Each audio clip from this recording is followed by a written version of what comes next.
আমার এক ভিডিওতে আমি দেখলাম সাব রেজিস্ট্রারকে আপনারা মানে প্রভুর মতন নমস্কার নমস্কার করতেছেন। সাব রেজিস্ট্রার কি অনেক ভালো? এবার শুনেন, আমাদের একটা কাহিনী বলি, আমাদের জমির একটা কাহিনী বলি।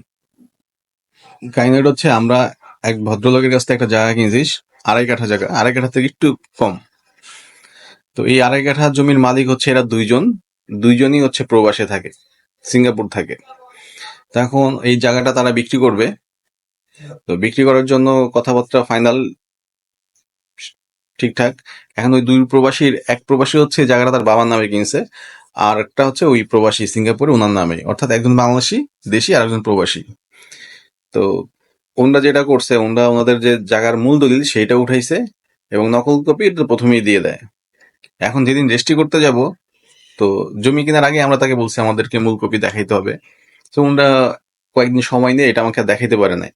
পরে আমি যখন সিরিয়াসলি তাকে বলি যে আপনি যদি জায়গা বিক্রি করেন তাহলে আপনাকে এগুলো দেখাইতে হবে, আর যদি না বিক্রি করেন তাহলে তো নাই।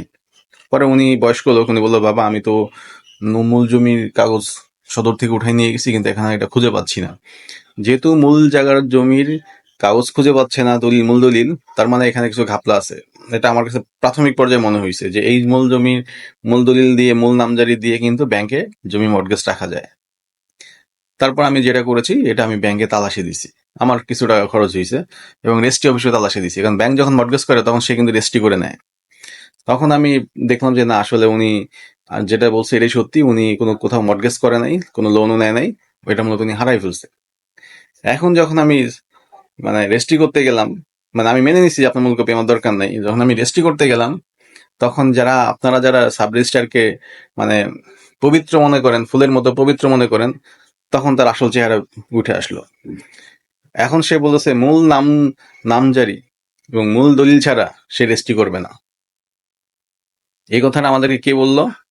আমরা যে মুক্তারকে কাজটা দিয়েছিলাম সেই মুক্তার। এখন একজন গ্রাহক, যে জমি বিক্রেতা এবং জমি ক্রেতা উভয়ই, কেউই কিন্তু ওই সাব রেজিস্ট্রারের সাথে কথা বলতে পারে না, কথা বলার সুযোগ নাই। কারণ ওই সাব রেজিস্ট্রার 2-3টা চামচা থাকে, তার ডানে বামে দাঁড়ায় থাকে। হ্যাঁ, উনি সাব রেজিস্ট্রার কারোর সাথে কথাও বলে না, লেনদেন সব ওরাই করে। এখন উনি ডিমান্ড করলো এই 2টা কাগজ হারাই নাই, এই 2টার জন্য আমাদেরকে 40,000 টাকা দিতে হবে। 40,000 টাকা দিলে দলিল আজকে রেজিস্ট্রি হবে, নাহলে হবে না। এই যে তার মূল কপি নাই, হারাই গেছে, সে থানায় জিডি করছে, জিডি কপি আছে। এবং আমরা যে ব্যাংকে তালাশি দিছি এটার একটা ডকুমেন্ট আছে। এরপরও তার মূল কপি দেখা লাগবে। উনার মূল দেখে কি করবে? আমি যে হচ্ছে ক্রেতা, আমি রাজি আছি এইভাবে কেনার জন্য, তো উনি এখানে এক্সট্রা টাকা দাবি করে কেন দিবে? শেষমেশ আমরা যার কাছে জায়গা কিনেছি তাদের কাছ থেকে ওই সাব রেজিস্ট্রার 40,000 টাকা খাইছে, খেয়ে সে দলিল করছে। তার মানে কি, আপনাদের ফুলের মতো যে সাব রেজিস্ট্রার গুলা, এই প্রত্যেকটা সাব রেজিস্ট্রারের আপনারা কি বলে এটাকে, তাদের সম্পদের হিসাব নেন। তার সে চাকরিতে জয়েন করার আগে তার কি সম্পদ ছিল, আর চাকরিতে জয়েন করার পরে তার কত অ্যাসেট হয়েছে, কত সম্পদ হয়েছে, তার ছেলেমেয়েরা কোন দেশে পড়াশোনা করে একটু খোঁজ নিয়ে দেখেন, দেখলেই বুঝবেন। বেতন পায় 80,000, কিন্তু প্রত্যেক মাসে খরচই করে 12-13 লাখ টাকা।